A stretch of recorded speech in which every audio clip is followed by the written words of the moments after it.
Salut et bienvenue dans cette nouvelle vidéo pour parler de la photo. Et aujourd'hui on va parler comment bien poser en photo.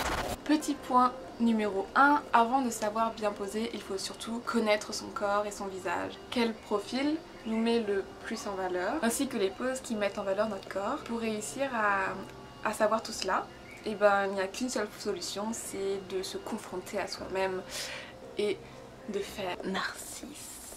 Et oui, il n'y a que ce bon miroir qui pourra nous aider à savoir si cette position est mieux que l'autre. Donc franchement, faut pas hésiter à se lâcher devant son petit miroir parce que généralement on est seul dans sa salle de bain et du coup on peut facilement se laisser aller à des petites poses.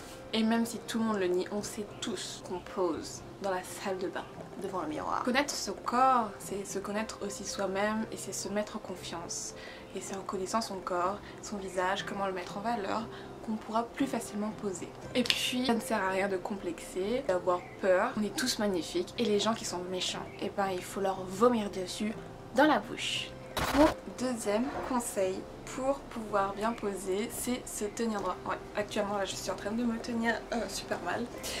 Mais en photo, mis à part si c'est le photographe qui veut des poses un peu extravagantes en étant avachi, mais sinon se tenir droit c'est quelque chose qui va relativement changer toute la photo. On relève le menton, on bombe le torse, on relève les épaules et franchement je pense qu'on est plutôt pas mal.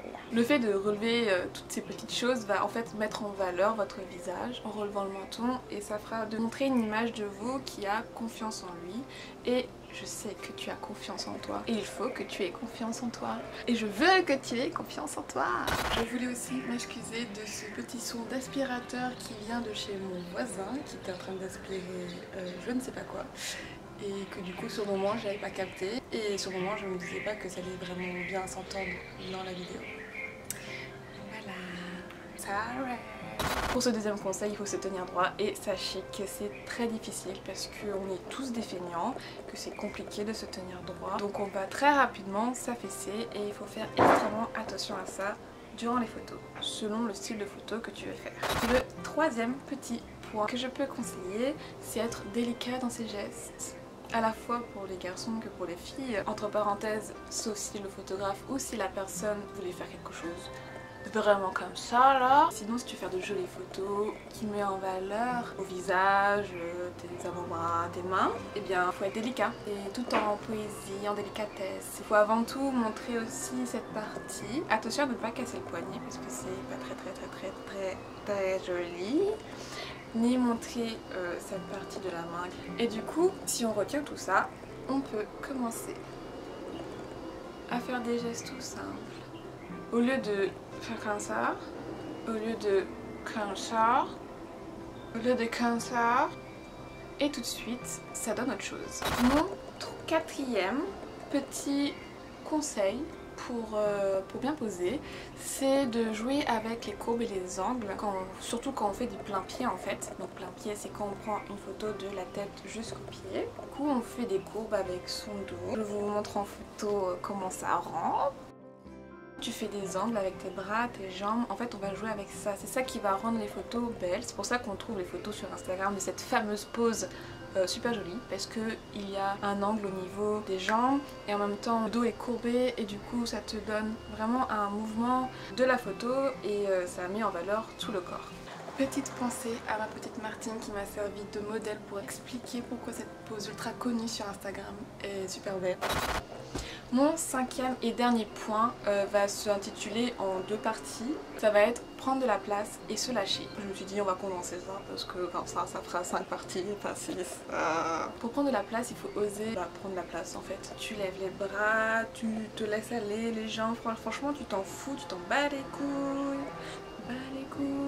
De tout ce qui t'entoure. Tu n'hésites pas à te recoiffer, à jouer avec des accessoires, avec des lunettes, avec un appareil photo. Tu prends la place, tu bouges. On est à l'ère du numérique dont les appareils peuvent capter tous tes petits mouvements. Et aussi, tu verras que si tu te lâches, tu te sentiras vachement mieux, tu te sentiras très bien avec toi. Si tu te mets dans la bulle du photographe, tu verras que c'est un univers extravagant mais trop bien. Tu vas encore plus apprécier ton shooting parce que tu as vraiment été dans cette bulle qu'il a créée pour vous deux en faisant abstraction à l'extérieur et ça rendra les photos d'autant plus belles parce qu'il n'y a que vous. Aussi j'ai un dernier message à passer, c'est ne pas complexer. Le nombre de personnes qui avant un shooting ou même en général quand je rencontre pour faire des photos ont des petits soucis de complexe. Tout le monde a des complexes, c'est normal, l'humain est complexe et du coup forcément il se crée des complexes. Donc que tu ne sois pas rasé ou que ta repousse de poils ne soit pas esthétique, que tu aies des vergetures sur les jambes, sur les bras, sur la poitrine, je parle à la fois pour les hommes et les femmes, oui, parce que les hommes aussi ont des vergetures. Il y a des rougeurs, des boutons, on s'en bat les couilles, on s'en fout. Si je veux te prendre en photo, si les gens veulent te prendre en photo, si tu veux te prendre en photo, c'est que tu as quelque chose d'exceptionnel. C'est que tu as ce petit truc qui fait que tu es une personne unique et qui embellit le monde quand on te voit. Et les gens qui sont trop méchants, te critiquent et qui te jugent, et ben il faut leur vomir dessus. Et s'ils continuent, tu leur chies dans la bouche. En tout cas, ça m'a fait super plaisir, encore une fois, de faire cette vidéo. J'espère que tu t'es bien amusé.